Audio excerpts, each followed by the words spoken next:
Chapter 6. Then Job replied, If only my anguish could be weighed and all my misery be placed on the scales. It would surely outweigh the sands of the seas. No wonder my words have been impetuous. The arrows of the Almighty are in me. My spirit drinks in their poison. God's terrors are marshaled against me. Does a wild donkey bray when it has grass, or an ox bellow when it has fodder? Is tasteless food eaten without salt, or is there flavor in the white of an egg? I refuse to touch it. Such food makes me ill. Oh, that I might have my request, that God would grant what I hope for, that God would be willing to crush me, to let loose his hand and cut me off. Then I would still have this consolation, my joy in unrelenting pain, that I had not denied the words of the Holy One. What strength do I have that I should still hope? What prospects that I should be patient? Do I have the strength of stone? Is my flesh made of bronze? Do I have any power to help myself now that success has been driven from me? A despairing man should have the devotion of his friends, even though he forsakes the fear of the Almighty. But my brothers are as undependable as intermittent streams, as the streams that overflow when darkened by thawing ice and swollen with melting snow, but that cease to flow in the dry season, and in the heat vanish from their channels. Caravans turn aside from their routes. They go up into the wasteland and perish. The caravans of Tema look for water. The traveling merchants of Sheba look in hope. They are distressed, because they had been confident. They arrived there only to be disappointed. Now you too have proved to be of no help. You see something dreadful and are afraid. Have I ever said, Give something on my behalf, pay a ransom for me from your wealth, deliver me from the hand of the enemy, ransom me from the clutches of the ruthless?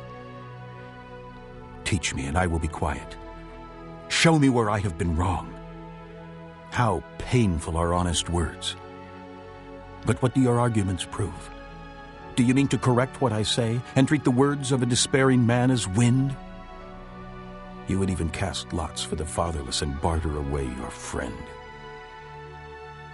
But now be so kind as to look at me. Would I lie to your face? Relent. Do not be unjust. Reconsider, for my integrity is at stake. Is there any wickedness on my lips? Can my mouth not discern malice? Chapter 7. Does not man have hard service on earth? Are not his days like those of a hired man? Like a slave longing for the evening shadows, or a hired man waiting eagerly for his wages. So I have been allotted months of futility, and nights of misery have been assigned to me. When I lie down, I think, how long before I get up? The night drags on, and I toss till dawn. My body is clothed with worms and scabs. My skin is broken and festering. My days are swifter than a weaver's shuttle, and they come to an end without hope. Remember, O God, that my life is but a breath. My eyes will never see happiness again. The eye that now sees me will see me no longer. You will look for me, but I will be no more. As a cloud vanishes and is gone, so he who goes down to the grave does not return. He will never come to his house again. His place will know him no more.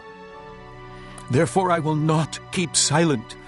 I will speak out in the anguish of my spirit. I will complain in the bitterness of my soul. Am I the sea or the monster of the deep that you put me under guard?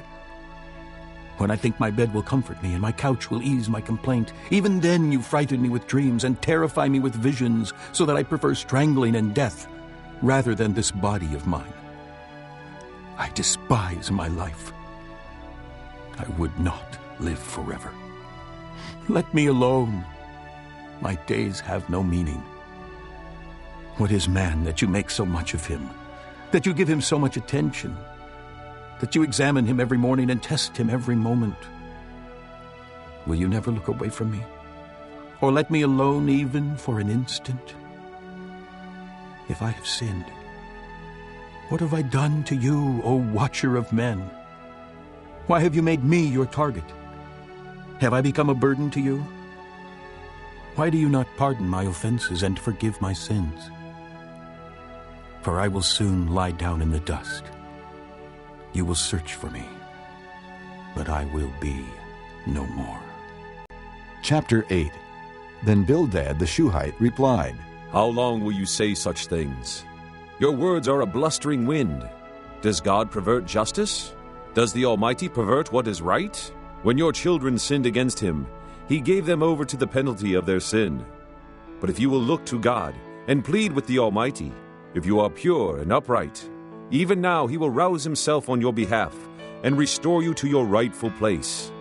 Your beginnings will seem humble, so prosperous will your future be. Ask the former generations and find out what their fathers learned. For we were born only yesterday and know nothing, and our days on earth are but a shadow. Will they not instruct you and tell you? Will they not bring forth words from their understanding? Can papyrus grow tall where there is no marsh? Can reeds thrive without water? While still growing and uncut, they wither more quickly than grass. Such is the destiny of all who forget God. So perishes the hope of the godless. What he trusts in is fragile. What he relies on is a spider's web. He leans on his web, but it gives way. He clings to it, but it does not hold. He is like a well-watered plant in the sunshine, spreading its shoots over the garden. It entwines its roots around a pile of rocks and looks for a place among the stones. But when it is torn from its spot, that place disowns it and says, I never saw you. Surely its life withers away, and from the soil other plants grow. Surely God does not reject a blameless man, or strengthen the hands of evildoers. He will yet fill your mouth with laughter, and your lips with shouts of joy. Your enemies will be clothed in shame, and the tents of the wicked will be no more. Chapter 9. Then Job replied, Indeed, I know that this is true. But how can a mortal be righteous before God? Though one wished to dispute with him, he could not answer him 1 time out of 1,000. His wisdom is profound, his power is vast. Who has resisted him and come out unscathed? He moves mountains without their knowing it. He overturns them in his anger. He shakes the earth from its place and makes its pillars tremble. He speaks to the sun and it does not shine. He seals off the light of the stars. He alone stretches out the heavens and treads on the waves of the sea. He is the maker of the Bear and Orion, the Pleiades and the constellations of the south. He performs wonders that cannot be fathomed, miracles that cannot be counted. When he passes me, I cannot see him. When he goes by, I cannot perceive him. If he snatches away, who can stop him? Who can say to him, What are you doing? God does not restrain his anger. Even the cohorts of Rahab cowered at his feet. How then can I dispute with him? How can I find words to argue with him? Though I were innocent, I could not answer him. I could only plead with my judge for mercy. Even if I summoned him and he responded, I do not believe he would give me a hearing. He would crush me with a storm and multiply my wounds for no reason. He would not let me regain my breath, but would overwhelm me with misery. If it is a matter of strength, he is mighty. If it is a matter of justice, who will summon him? Even if I were innocent, my mouth would condemn me. If I were blameless, it would pronounce me guilty. Although I am blameless, I have no concern for myself. I despise my own life. It is all the same.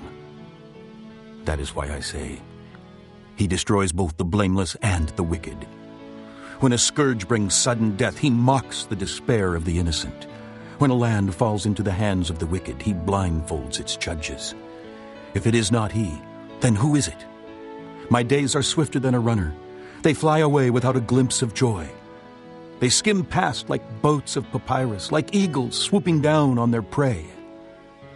If I say, I will forget my complaint, I will change my expression and smile, I still dread all my sufferings, for I know you will not hold me innocent. Since I am already found guilty, why should I struggle in vain? Even if I washed myself with soap, and my hands with washing soda, you would plunge me into a slime pit, so that even my clothes would detest me.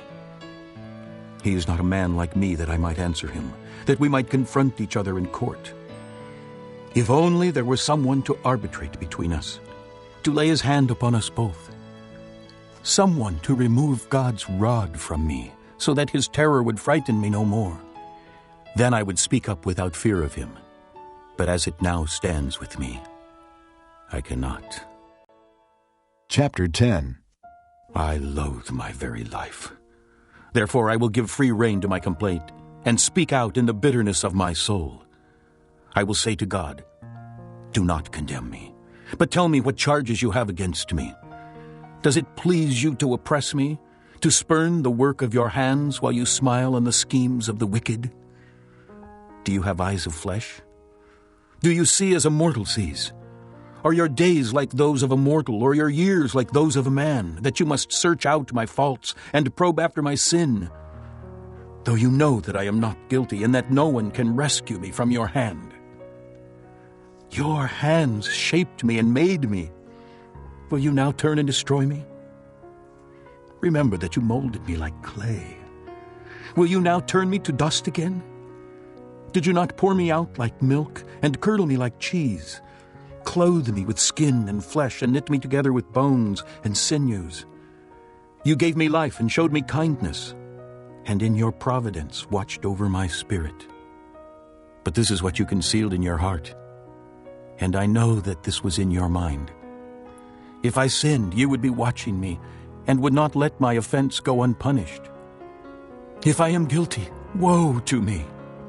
Even if I am innocent, I cannot lift my head, for I am full of shame and drowned in my affliction. If I hold my head high, you stalk me like a lion, and again display your awesome power against me. You bring new witnesses against me and increase your anger toward me. Your forces come against me, wave upon wave. Why then did you bring me out of the womb? I wish I had died before any eye saw me. If only I had never come into being, or had been carried straight from the womb to the grave. Are not my few days almost over? Turn away from me so I can have a moment's joy before I go to the place of no return, to the land of gloom and deep shadow, to the land of deepest night, of deep shadow and disorder, where even the light is like darkness.